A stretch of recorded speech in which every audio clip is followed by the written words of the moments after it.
말씀 제목이 좀 특별하죠? 함께 할까요? 따라 볼까요? 시작. 소금은 어디에? 존 스토트 목사님이란 분이 계십니다. 제자도란 책, 그리고 그리스도인의 기본 진리 같은, 여러분 읽어보셨을 수도 있는데요. 존 스토트 목사님이 이 시대를 향해서 세 가지 질문을 이렇게 던졌습니다. 첫 번째 질문이 소금은 어디 있느냐? 두 번째 질문은 램프, 등불은 어디 있느냐? 세 번째 질문은 그리스도인은 어디 있느냐라는 거예요. 무슨 질문일까요? 자, 첫 번째 질문, 소금은 어디 있느냐? 오늘 말씀 제목이죠. 바깥에 고기가 그대로 있습니다. 그리고 그 바깥에 둔 고기를 냉장고나 다른 곳에 저장하지 않냐고 바깥에 그대로 두면 어떻게 됩니까? 부패하죠? 썩죠? 고기는 자연 상태에 있으면 당연히 썩고 부패하게 되어 있습니다. 근데 이때 물어야 될 질문이 뭘까요? 왜 고기가 썩었어? 라는 질문보다는 소금이 어디 있었더라? 소금이 어디에 있느냐라는 질문이 상황에 더 합당한 질문이 될 것입니다. 두 번째 질문, 등불이 어디 있느냐? 저녁이 되면 방이 어두워지는 것은 자연스러운 일입니다. 그리고 시간이 가면 일어나는 일이죠. 이때 우리가 물어야 될 질문은 뭡니까? 왜 이렇게 어두워? 라고만 끝내는 게 아니라 등불이 어디 있지? 전기불 스위치가 어디 있지? 램프가 어디 있지? 그게 더 맞는 질문이라는 거죠. 그렇다면 세 번째 질문, 그리스도인이 어디 있느냐? 오늘날의 사회가 부패하고 또 타락하고 어두워져 갑니다. 그렇다고 그런 사회를 그저 탓하기만 한다면 소용이 없죠. 세상이 부패하고 타락한다는 것은 모든 사람들이 다 죄로 치우쳤고 의인은 하나도 없으니 라는 말씀처럼 다 우리의 죄성들 속에서 그 죄의 결과물들이 그런 타락과 부패와 어둠의 현상을 빚어내고 있다는 거죠. 이때 우리가 물어야 될 질문은 뭡니까? 세상이 왜 이렇게 썩었어? 라는 질문보다는 이 세상을 밝게 비춰줄 그리스도인이 어디 있느냐? 이 세상을 썩지 않게 할 거룩한 그리스도인이 어디 있느냐라는 것이 맞는 질문이라는 거예요. 하나님은 왜 악을 가만두십니까? 아니요, 하나님은 악을 가만두신 적이 없어요.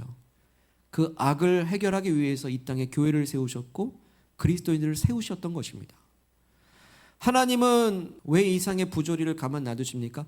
아니요, 하나님은 한 번도 그렇게 놔두신 적이 없습니다. 이 시대에 교회를 세우셨고 이 시대에 성도를 세우셨다는 사실입니다. 그렇기 때문에 예수님 말씀하셨죠. 너희는 세상의 소금이고 빛이다. 마태복음 5장 말씀입니다. 예수님 분명히 말씀하셨어요. 세상의 빛이다, 소금이다. 하나님께서는 이스라엘 백성들을 왜 택하셨습니까? 많은 민족들 중에서 어이구 이뻐, 어이구 이 민족은 아주 예뻐, 그래서 택한 게 아니에요. 하나도 안 예뻐요. 그리고 하나도 안 거룩해요. 그런데 그 민족을 택하신 것은 이 백성으로 하여금 하나님 백성으로 세워서 하나님을 예배하고 이 땅에 빛과 소금의 역할을 감당하라고 제사장 나라로 먼저 택하신 것이에요. 그런데 성경을 보게 되면 어떻게 됩니까? 그 빛과 소금의 사명을 이스라엘이 감당하지 못할 때 하나님은 끊임없이 이스라엘로 하여금 돌아오라 빛과 소금의 사명을 계속해서 각인시켜 주시는 것이죠. 그 빛과 소금의 가장 빛으로, 가장 소금으로 오신 분이 누굽니까? 바로 예수 그리스도임을 믿습니다. 그렇기 때문에 우리는 본질로 돌아가야 돼요. 본질은 무엇입니까? 예수 그리스도로 돌아가는 거예요. 우리 교회가 빛과 소금의 역할을 감당한다는 것은 빛이요 소금이신 예수님이 주인 되신다는 사실입니다. 어떠십니까? 내가 속한 자리, 내가 속한 학교, 직장, 가정, 만나는 자리에서 우리는 그리스도인으로서 빛과 소금의 사명을 잘 감당하셨습니까, 여러분? 예. 너무 이러지 마세요. 아멘, 그러시면 됩니다. 감당하셨습니까? 아멘. 감당하고 결단이죠. 그죠? 나로 인해서 어둠이 걷히고 나로 인해서 그 자리가 빛이 나기 시작하고 나로 인해서 부패와 부조리가 점점 개선되어져 가는 것이죠. 조금씩 이 사회가 교회와 성도들로 하여금 정의가 회복되어져 가기 시작하고 공의로워지고요. 교회 역시도 우리 교회가 이곳에 있는 이유를 누가 알아야 됩니까? 우리보다 지역 주민들이 더 알아야 돼요. 우리 동부강서 씨앗교회는 절대 없어지면 안 돼. 왜? 지역에 꼭 필요한 교회니까. 참으로 교회에 좋은 모범이 되니까 이 교회는 반드시 우리 교회, 우리 지역에 있어야 돼. 이러한 칭찬과 인정받는 우리 교회 되기를 소망합니다. 그럼 어떻게 됩니까? 빛과 소금의 역할을 감당하면 되는 것이에요. 그것이 바로 교회와 이 땅의 목회자와 모든 성도들을 포함한 그리스도인들이 붙잡아야 될 사명이라는 것이죠. 우리가 자녀들을 왜 공부해야 되는가? 왜 그 재능들을 준비해야 되는가? 왜 우리는 부모로서 우리 자녀들에게 공부하라고 이 시간을 잘 아껴 쓰라고 하는 것인가? 그 목적의식이 무엇입니까? 그것은 바로 이 시대의 부패함을 정결하게 하라고, 그리고 어둠을 밝히라고, 그런 사명과 목적을 가지고 공부해야 되는 것이고, 그런 사명과 목적을 가지고서 자녀를 양육해야 되는 것이고, 그런 사명과 목적을 위해서 우리는 우리의 재능들을 잘 갖고 가야 될 줄로 믿습니다. 우리가 이렇게 그리스도인으로서 빛으로 소금으로 사는 게 마땅하죠. 마땅한데 이 시대를 보면서 또 요즘에 일어나는 현상들을 보면서 더더욱이 우리가 빛과 소금의 사명을 감당해야 된다는 그 경각심을 갖게 되고 도전받는 이유는요, 여러분 요즘 한참 이슈가 있죠. 사이비 집단들, 정말 이루 말할 수 없는 그 온갖 추악함으로 그 사이비 집단들, 사실 사기 집단들 아닙니까? 그런 죄악된 집단들이 그 실체가 드러나고 그렇게 보여지는 거 보면서 막 화가 나요. 분노가 생깁니다. 어떻게 저럴 수 있는가? 참 어이도 없어요. 그런데 그런 악한 그런 사이비 집단들을 보면서 동시에 주시는 도전은, 그렇기 때문에 우리 교회와 그리스도인들이 진짜 복음 앞에 바로 서야 되겠다는 도전을 더 강렬하게 주시는 거예요. 이런 때일수록 복음으로 진리로 굳건히 서야 되는구나. 교회는 진짜 교회다워져야 되고 그리스도인은 진짜 그리스도인다워져야 되는 시대가 정말 절체절명처럼 위기의 시대구나 라는 것을 하나님이 이 시대의 현상들을 보면서 강력하게 도전하고 계십니다. 이제 돌이키지 않으면 안 되는 거예요. 이제 진짜 회복하지 않으면 안 되는 거예요. 이제는 이 사회의 부조리와 그 악함과 이 부패함을 보면서 정말로 빛으로 소금으로서 사명을 감당하라고 지금 우리를 부르신 줄로 믿습니다. 그러면요, 우리가 진짜 그리스도인 되어야 되는데 그러려면 어떻게 해야 될까? 우리 무엇을 할 수 있을까? 진짜 참된 그리스도인이 되려면 어떻게 할 수 있을까? 여러 방법이 있겠지만 특별히 오늘 말씀을 통해서 주시는 진짜 그리스도인으로서의 주시는 도전은 이것입니다. 우리 7장 3절 말씀 읽겠습니다. 시작. 사무엘이 이스라엘, 만일 너희가 전심으로 여호와께 돌아오려거든 이방신들과 아스타롯을 제거하고 너희 마음을 여호와께로 향하여 그만을 섬기라. 그리하면 너희를 블레셋 사람의 손에서 건져내시리라. 아멘. 여기 보시게 되면 중요한 단어들이 있어요. 전심으로 여호와께 돌아오려거든. 애매하게 돌아오는 거 아니고, 돌아올까 말까, 돌아온 것인지 아닌지 구분하지 못하, 그러지 말고 전심으로 돌아오게 해요. 또 그만을 섬기래요. 너희 마음을 여호와께로 향하여 오직 하나님만을 섬기래요. 사실 오늘 설교 제목을 하나님만 섬기고 하나님도 섬기고 이렇게 하려고 그랬어요. 하나님만 섬기는 것과 하나님도 섬기는 것은 엄연히 다르죠. 하나님도 섬기는 사람들은 많아요. 예배의 자리에 나온 사람들은 많습니다. 교회 다니는 사람들은 많아요. 근데 하나님도 섬기고 우상도 섬기고 그러면 안 된다라는 거예요. 양다리 걸치지 말고 이 시대에 주시는 도전은 뭐냐면 하나님만 섬기라. 그리고 전심으로 온전히 섬기는 사람을 하나님은 찾고 계신다라는 것입니다. 이 이스라엘의 이 시대 상황이나 이 고대 상황이나 오늘 현대 상황이나 달라진 건 아무것도 없어요. 더 심각해지면 심각해졌지. 중요한 것은 그때나 지금이나 하나님만 섬기는 그 사람을, 신실한 사람을, 그런 교회를 찾고 계신다는 것입니다. 그게 진짜 그리스도인이라는 사실이죠. 그래서 전심으로 돌아가야 돼요. 애매하게 돌아가는 게 전심으로 돌아가야 돼요. 그동안 이스라엘 백성들이요, 하나님의 택한 백성인데도 불구하고요, 가나안 땅에 딱 들어가고 나니까요, 이 가나안의 문화와 우상 숭배에 젖어 들어가지고 정말로 하나님만 섬겨야 될 백성이 하나님도 섬기고 우상도 섬기게 됐어요. 하나님의 계명이라고 하는 율법을 유일하게 가진 민족이 이 가나안 땅에 딱 들어오니까 하나님의 계명과 뜻을 막 거역하기 시작해요. 계명도 갖고 있으면서 계명도 어기는, 굉장히 이상한 거죠. 그럴 때 어떻게 합니까? 하나님은 징계하셨어요. 특별히 시대적인 어떤 상황 속에 주변 강대국들을 매로 삼아서 이 백성을 징계하시는데, 특별히 블레셋이라고 하는 족속으로부터 이스라엘 민족이 막 괴롭힘을 당했어요. 그럴 때 이스라엘 백성이 너무 괴롭고 힘드니까요, 2절 보시면요, 괴가 기란 여름에 들어간 날부터 20년 동안 오래 있은지라 이스라엘 온 족속이 여호와를 사모하니라라고 하십니다. 이 사모했다라는 것은 하나님과 좋은 관계 안에서 막 사모했다 이게 아니라요, 이 어그러지고 힘들고 괴로운, 이렇게 블레셋에 압제당하고 하나님의 언약궤, 절대 빼앗기면 안 되는 이스라엘의 그 심장과도 같은 언약궤까지 적군에게 빼앗긴 상태고, 그 20년 동안 버기가 막 떠돌아다니는 거, 다른 곳에 있거든요. 그렇게 민족의 고난과 어려움과 역경 속에서 하나님을 사모했대요. 이거 사모했다는 것은 부르짖었다는 겁니다. 다시 말하면 하나님 없으면 살 수 없습니다. 하나님 없으면 안 돼요. 하나님밖에 없어요 라고 간절히 부르짖고 찾고 있더라는 거예요. 그럴 때요, 사무엘 선지자가 딱 등장하는 거죠. 그렇게 사모하는 마음을 하나님을 찾고 있을 때 이 선지자가 등장해서, 좋다, 너희가 하나님께 돌아오려고 하는 자세는 좋지만 그거 가지고는 안 돼. 그거 가지고는 안 돼. 어떻게 되냐면요, 너희 안에 있는 우상들을 완전히 다 제거하래요. 없애래요. 다 깨부시고 불태우고 다 버리래요. 그리고 나서 하나님을 온전히 섬기라라고 그렇게 도전하고 있는 거예요. 그러니까 하나님을 아무리 사모하고 부르짖고 막 그렇게 눈물 흘려도 우상단체를 그대로 둔 상태에서 부르짖는 거 거짓말이다라는 거예요. 이제 행동으로 보여라. 다 불태우고 없애고 하나님께 집중하라는 겁니다. 그게 전심으로 돌아오는 게 이 사무엘의 도전입니다. 여러분, 이것이 그때만의 도전입니까? 오늘 우리에게도 도전 아닙니까? 애매하게 하지 마라라는 거예요.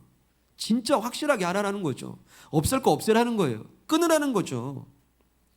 자, 이 말씀을 들은 이스라엘 백성들이 어떻게 합니까? 4절 말씀 읽겠습니다.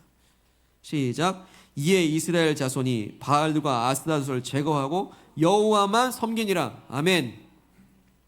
여러분, 백성들이 즉각 순종합니다. 따라해 보겠습니다. 즉각 순종. 예, 생각할 필요가 없는 거예요. 자, 재밌는 거 볼까요? 3절의 분량과 4절의 분량을 한번 비교해 보세요. 3절 엄청 길죠? 4절 엄청 짧죠? 3절의 단어수 몇 개일까요? 4절 단어수 몇 개일까요? 눈으로 봐도 엄청나게 비교가 되죠? 3절에서 사무엘이 이 얘기 저 얘기 온갖 진리의 말씀으로 다 장황하게 30분 3시간 설교해도요, 4절에서 단순하게 순종해버리는 거예요. 뭐 설명이 없어요. 이해. 말씀하셨네? 이해. 이스라엘 자손이 바알들과 아스타롯을 제거하고 여호와 섬기니라. 순종은 단순한 겁니다, 여러분. 3절 말씀하셨으니 어이구 4절로 행동을 옮겨야 되는데 이 우상단지 얼마나 비싸게 주고 산 건데 아까워. 금박도 돼 있고 금으로 만들었고 너무나 저래 너무 비싸게 주고 산 건데 이거 그냥 팔을까? 뭐 애매하게 생각하는 게 아니에요. 버려요. 그냥 버리는 겁니다. 깨부시는 거예요, 그냥. 혹시라도 이 우상 그래도 그냥 좀 간직하고 같이 살면 안 될까? 절대 용납 안 돼요. 막 두려움도 생깁니다. 이 우상 그래도 이렇게 문화로 습관이 됐는데 이거 혹시 버리게 되면 혹시 화라도 당하지 않을까? 이 사탄이 주는 생각이죠. 그래서 못 버려요. 근데요, 그런 망설임, 이걸 버릴까 말까, 이걸 내려놓을까 말까 전혀 고민하지 않아. 이해, 버렸다, 섬겼다. 아멘이십니까? 예, 그거면 되는 거예요. 여러분, 순종은 그냥 단순해요. 하면 돼요. 그냥 하면 되는 거예요. 무슨 생각할 게 많습니까? 하면 돼요.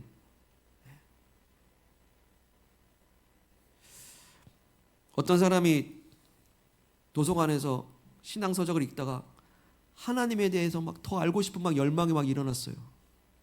그래가지고 더 읽고 싶은 마음이 생기고 하나님을 알고 싶은 마음이 딱 생겼을 때 사탄이 와가지고 옆에 와서 속삭입니다.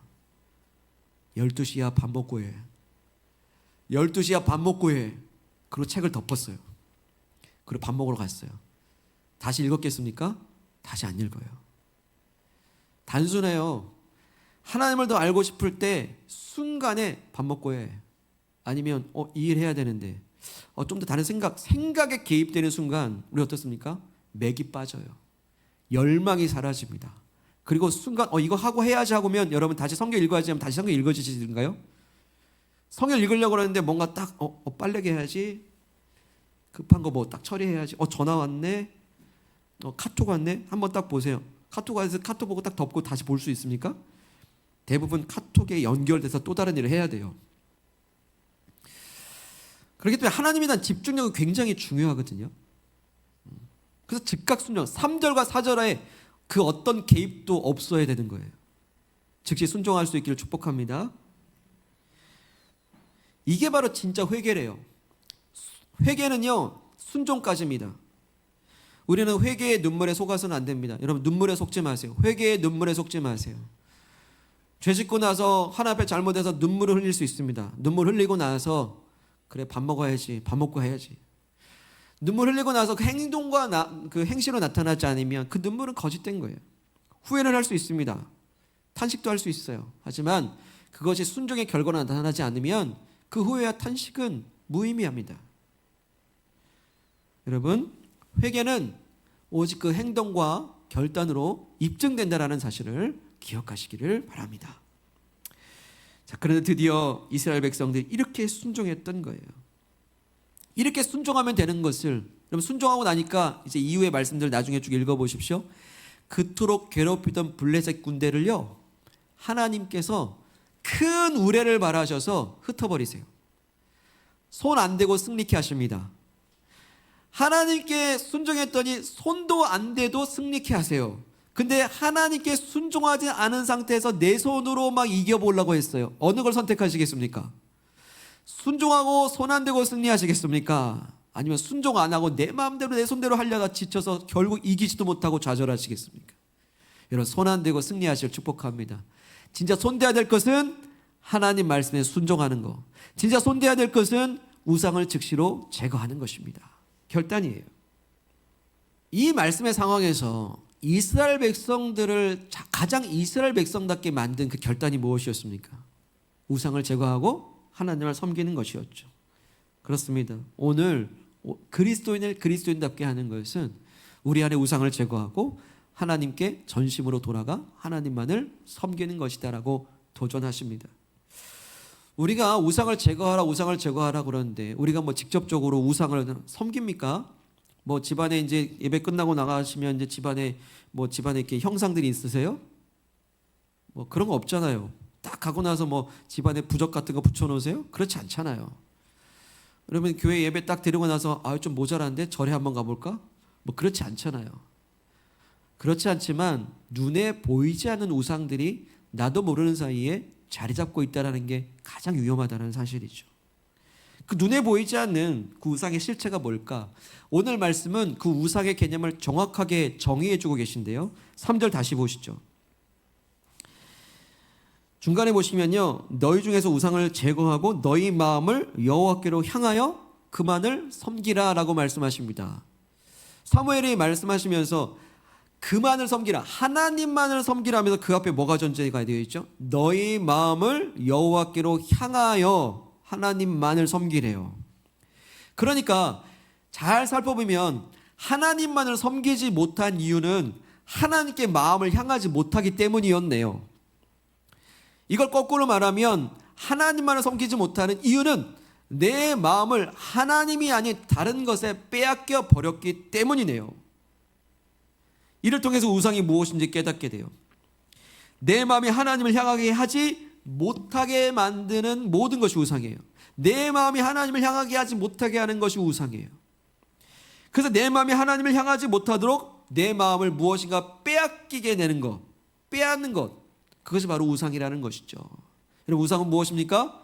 따라해 보겠습니다. 따라해 보겠습니다. 내 마음을 빼앗는 것, 그게 우상이에요. 그게 우상이든지 우상을 향해서 가든지 문을 열어놓든지 하는 것이죠.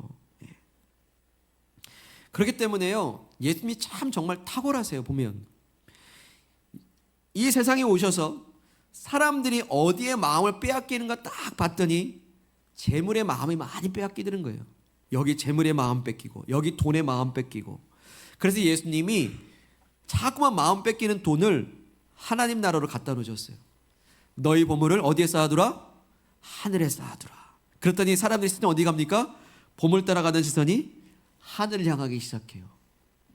그것은 무엇을 의미합니까? 우리 마음을 이 세상에 빼앗기는 것이 아니라 하나님 나라에 빼앗겨야 된다. 하나님 나라에 두어야 된다는 것을 예수님 말씀하신 것입니다. 우리 마음 어디 있습니까? 어디에 빼앗기고 있습니까? 우리 마음을 빼앗기는 상태를 두 글자로 말하고 싶어요. 한자입니다. 뭘까요? 마음이 빼앗기는 상태 두 글자. 예, 맞습니다. 탐심이에요. 탐심이에요. 탐심, 뭐 탐욕스러운 마음, 뭐 이렇게 할 것도 없어요. 여러분, 마음 빼앗기는 게 다 탐심이에요. 뭐야? 근데 골로새서 3장 5절에 탐심은 우상숭배다라고 명확하게 말씀하고 계십니다. 탐심은 우상숭배니라. 참 여담을 좀 드리면요, 제가 신약대학원 갈 때 이 성경 구절 다 외우거든요. 이 탐심은 우상숭배니라. 이게 하도 안 외워져 가지고 이렇게 외웠어요. 죄송합니다만 탐심하여 우상숭배하면 골로 간다. 골자죠? 골로새서. 탐심은 골로 간다. 3355 골로 간다. 3355 골로 간다. 벌써 외우셨죠, 여러분? 여러분, 이게 우스갯소리지만 여러분, 이게 정말 사실입니다. 탐심과 우상숭배는 정말 우리로 하여금 멸망하게 만드는 거예요. 그래서 우상숭배가 순간 마음에 딱 좋아 보여도요, 결국에는 그것이 우리로 하여금 힘들게 만들어주고 올무에 매이게 만들거든요. 여러분, 우리 마음을 빼앗기는 것이 뭘까요? 그런 탐심은 뭘까요? 보니까요, 우리 마음을 제일 많이 빼앗아가는 게 바로 뭐냐면 염려와 두려움이에요. 염려와 두려움. 여러분, 한 주간도 지내시면서 어디에 그렇게 마음이 빼앗기셨습니까? 다 염려거리 아닌가요? 문제거리, 두려움 아닙니까? 여러분, 염려 자체는 우상은 아닙니다. 뭐 인간의 감정이죠. 하지만 염려와 근심을 계속 방치해 두게 되면 잡초처럼 자라고 가시덤불이 돼가지고 결국에는요, 점점 내 마음에서 하나님을 점점 밀어내기 시작해요. 그러면서 두려움이 찾아옵니다. 염려가 계속되면 하나님을 밀어내고 두려움을 맞이해요. 이거 어떡하지? 이거 어떡하지? 그럼 어떻게 됩니까? 두려움이 산처럼 커 보여져 가지고 하나님이 안 보여요. 두려움이 먹구름처럼 꽉 껴가지고 먹구름 너머에 계신 하나님의 존재까지 부정하게 돼요. 그리고 두려움이 나를 지배하기 시작하죠. 그러면 어떻게 됩니까? 이 두려움을 막 당장이라도 해결될 수 있는 것들을 찾기 시작해요. 어떤 사람, 어떤 수단, 뭐 어떤 무엇을, 이 두려움을 순간순간 그것에 의존하기 시작하잖아요. 그럼 어떻게 될까요? 그 의존성은 점점점 강해져요. 그러면은 하나님을 의존하지 아니하고 다른 것에 계속 의존하게 되면 그것이 고착화되어지면 어떻게 됩니까? 그게 우상이 되는 것이죠. 때문에 염려나 두려움이 어쩔 수 없을지라도 그것을 방치하면 안 되는 거예요. 그리고 우리가 그렇게 찾아올 때 우리 자신은 결심해야 돼요. 염려가 되네, 두려움이 찾아오네. 그럼 어떻게 됩니까? 내 마음 뺏기지 말아야지. 마음까지 뺏기면 안 되는 거예요. 염려와 두려움은 있을 수 있지만 그게 내 마음은 앗아가지 않도록 마음을 지켜야 돼요. 그래서 무릇 지킬 만한 것보다 내 마음을 지키라, 생명이 거기서 나온다라고 말씀하지 않습니까? 사랑하는 여러분, 마음을 지키십시오. 마음 안에 하나님이 지배하고 다스려 주시도록 기도하십시오. 염려가 찾아오면 주님, 두려움이 나를 지배하려고 합니다. 주님이 나를 다스려 주십시오. 이렇게 기도하시면 되는 거예요. 꼭 문제 해결만 기도하지 마시고 내 마음의 상태가 우상화되지 않도록 주님, 내 마음을 다스려 달라고 그렇게 기도하시길 바랍니다. 하나님이 일하고 계십니다. 여러분, 내 마음을 빼앗는 탐심 중에는요, 욕심도 있어요. 욕심. 우리가 사회생활하고 생활하면서 어느 정도의 욕심은 우리의 자아를 발전시키고 우리를 이렇게 성장시키는 원동력이 될 때도 있어요. 하지만 그 욕심에 내 마음까지 빼앗겨 버리면 안 돼요. 욕심에 내 마음까지 빼앗게 되려면 그게 뭐가 되죠? 집착이 되는 거예요. 욕심의 마음을 뺏기면 집착이 돼요. 돈의 마음이 뺏기면 돈에 집착하게 돼요. 명예의 마음이 뺏기면 자리에 집착하게 돼요. 이게 집착인지 아닌지 구분하는 방법이 있습니다. 집착인지 아닌지. 모든 집착은요, 모든 관계를 다 끊어놔요. 그래서 관계를 놓쳐요. 하나님과 관계 끊어져, 가족 간의 관계 끊어져, 이웃 간의 관계 끊어져. 여러분 주변에 집착하는 분 계십니까? 관계가 좋아요? 무섭죠? 관계가 안 좋아요. 끊어낼 수밖에 없어요. 끊어져요. 내가 혹시 돈과 명예와 그 어떤 걸 쫓아가다가 하나님 관계, 가족 관계, 이웃 관계가 다 끊어졌다면 그건 집착의 결과물이고 그건 우상숭배죠. 이렇게 내 마음을 빼앗는 우상들이 뭔지 한번 살펴보시기 바랍니다. 혹시 어떤 염려와 두려움의 마음을 빼앗게 해서 하나님보다 더 다른 모든 다른 것에 의존하는 건 없는지, 그런 우상은 없는지, 혹시 어떤 욕심에 내 마음을 뺏겨서 하나님과 관계가 끊어진지도 모르고 그렇게 집착하고 있는 우상은 또 뭔지 한번 우리 살펴보길 원합니다. 그 외에도 뭐가 있습니까? 눈에 보이지 않는 여러 가지 우상들이 있죠. 그거 없으면 안 되는 거, 내려놓지 못하는 거, 포기하지 못하는 거. 그런 것들 한번 잘 살펴보십시오. 주중에 어떤 집사님 만나서 대화를 나눴는데요, 이런 고백하시는 거 들었습니다. 목사님, 10계명 중에 제일 지키기 힘든 게요, 뒤쪽에 있는 계명보다 앞쪽에 있는 계명이 정말 지키기 힘들더라고요. 앞쪽에 뭐가 있죠? 나 외에는 다른 신을 두지 말라, 우상을 섬기지 말라. 이 계명이 어쩌면 제일 힘들다라는 거예요. 공감했습니다. 네, 맞아요. 우리가 눈에 보이는 명확한 어떤 계명들보다 어쩌면 추상적인 것 같고 어쩌면 큰 개념 같은데요, 그게 실제적으로 우리에게 정말 지키기 힘들어요. 나도 모르는 우상들을 나도 섬기고 있고 하나님보다 더 많은 것을 의존하고 있는 내 모습이 있고 염려와 두려움에 사로잡혀 있는 내 모습을 볼 때마다 우리는 첫 번째, 두 번째 계명을 그렇게 어기고 살고 있더라고요, 보니까. 그래서 오늘 우리에게 말씀하세요. 도전하십니다. 하나님께 전심으로 돌아오라. 전심으로 돌아오라. 모든 마음으로 돌아오라. 내 마음을 빼앗는 모든 우상들을 제거하라 라고 말씀하십니다. 오늘 성경에서는 말씀드렸던 것처럼 우상을 어떤 방식으로 어떤 과정으로 제거해야 되는지 방법은 하나도 말씀하지 않습니다. 3절에서 설교했으면 4절에서 즉각 순종했습니다. 다만 오늘 우리에게 주신 말씀은 우상이 무엇인지는 가르쳐 주셨습니다. 내 마음을 빼앗는 그 탐심은 무엇일까요? 염려입니까? 두려움입니까? 욕심입니까? 그 외에 어떤 것입니까? 핸드폰입니까? 아니면 어떤 매체입니까? 이미 그것이 무엇인지는 하나님 앞에 나 자신이 잘 알 것입니다. 그렇다면 이제 내 안에 어느새 자리 잡은 우상들을 단순하게 없애고 제거하고 하나님을 내 마음을 다해 전심으로 섬기는 결단이 있기를 축복합니다. 단순히 나 혼자만의 신앙을 위해서 그런 게 아닙니다. 이 부패하고 타락하고 어두워진 이 시대의 현실을 바라보시는 주님의 마음을 내 마음으로 같이 품고요, 부패를 막아낼 소금으로 어둠을 비치는 등불로 오늘 저와 여러분들을 부르고 계심을 믿으시길 바랍니다. 주님이 이제 말씀하십니다. 소금은 어디 있느냐? 등불은 어디 있느냐? 그러면 그리스도인은 어디 있느냐? 모든 우상을 제거하고 예 주님 내가 여기 있습니다 부르심에 응답하는 빛과 소금, 참된 그리스도인들 저와 여러분들 다 되시기를 축복합니다. 사랑하는 여러분, 이 시간 내 마음에 손을 얹고 기도합시다. 지금 내 마음의 상태가 어떻습니까? 내 마음에 무엇이 자리 잡고 있습니까? 내 마음을 제일 많이 지배하고 있는 것은 무엇입니까? 혹시 그 마음이 자리한 자리가 하나님과 상관없는 자리, 혹시 마음이 빼앗긴 자리는 아닙니까?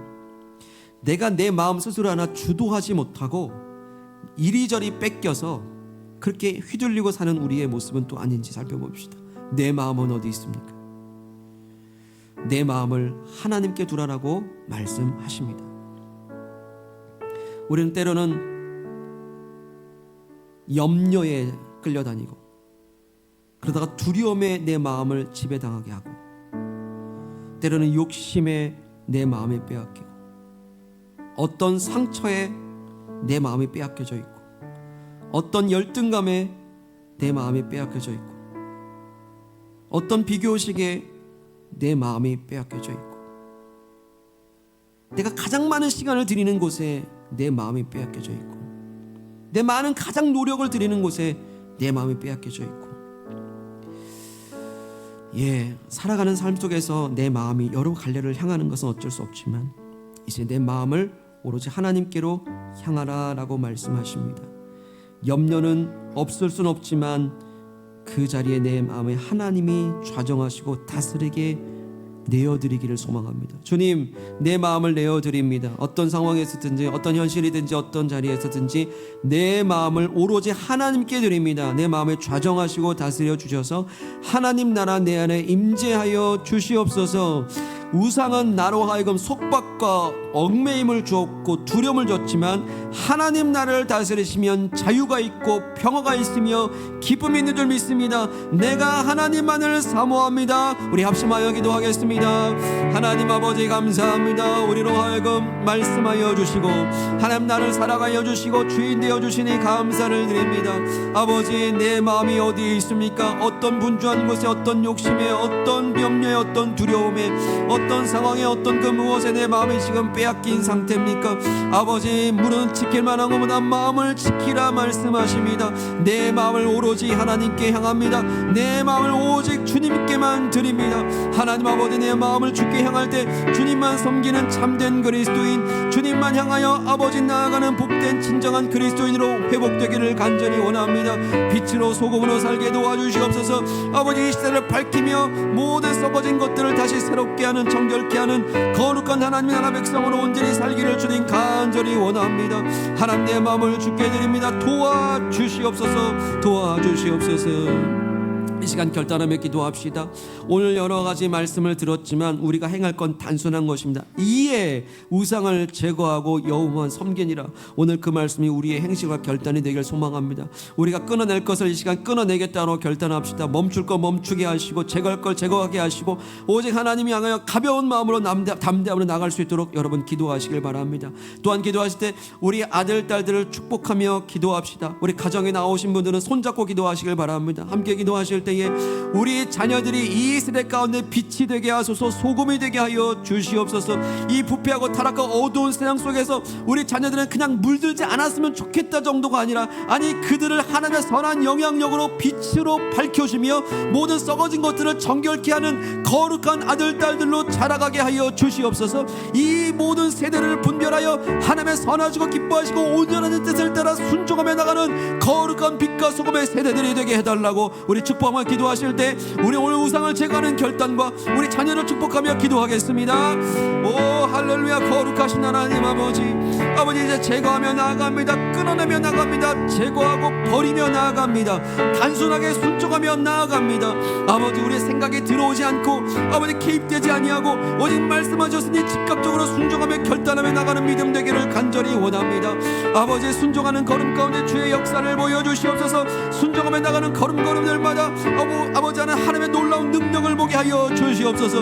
우리가 그렇게 손을 대어도 되지 않던 것들이 아버지 한 번의 순종으로 말미암아 하나님이 손 안 대고 해결하시는 놀라운 하나님의 승리를 우리가 보게 하여 주시옵소서.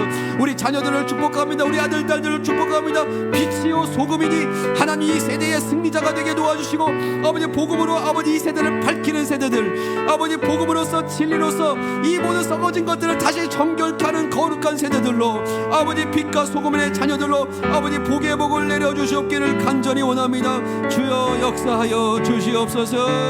주님 사랑해요. 온 맘과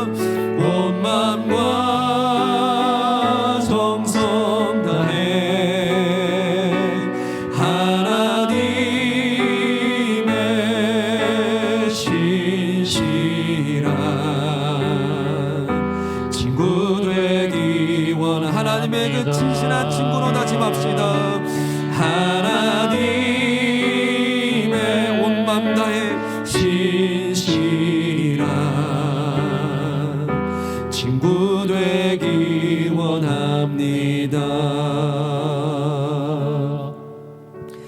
아버지, 내 마음을 주님께로 드립니다.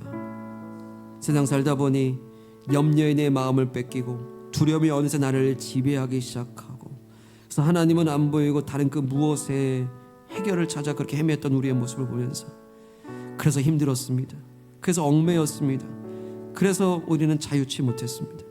그러나 주님, 이제 하나님께로 내 마음을 드립니다. 내가 그토록 손대고 수고하여도 하나도 해결되지 못했던 것, 이제 모든 우상을 제거하고 오직 내 마음을 주께로 향하여 하나님만 섬기게 하사 우리 앞서 승리를 주시고 내가 손대지 않아도 승리케 하시는 하나님의 영광을 보게 하여 주시옵소서. 오직 우리가 손댈 것은 오직 우상을 다 제거하는 일이요, 우리가 붙잡을 것은 오직 예수의 옷자락밖에 없습니다. 십자가밖에 없습니다. 주만 바라보고 주님께 신실한 믿음, 참된 그리스도인들 다 되게 하여 주시옵소서. 하나님, 그래서 빛과 소금의 사명을 감당하기 원합니다. 대체 소금은 어디에, 등불은 어디에, 그리스도인은 어디에? 주님 찾으실 때 주님, 내가 여기 있습니다. 우리 온 가정이, 우리 아들 딸들이, 부모 세대된 우리 모두가 재래한 모든 곳에 가는 곳마다 빛이 되게 하시고 가는 곳마다 정결케 되어지는 빛과 소금의 사명을 온전히 감당하게 하옵소서.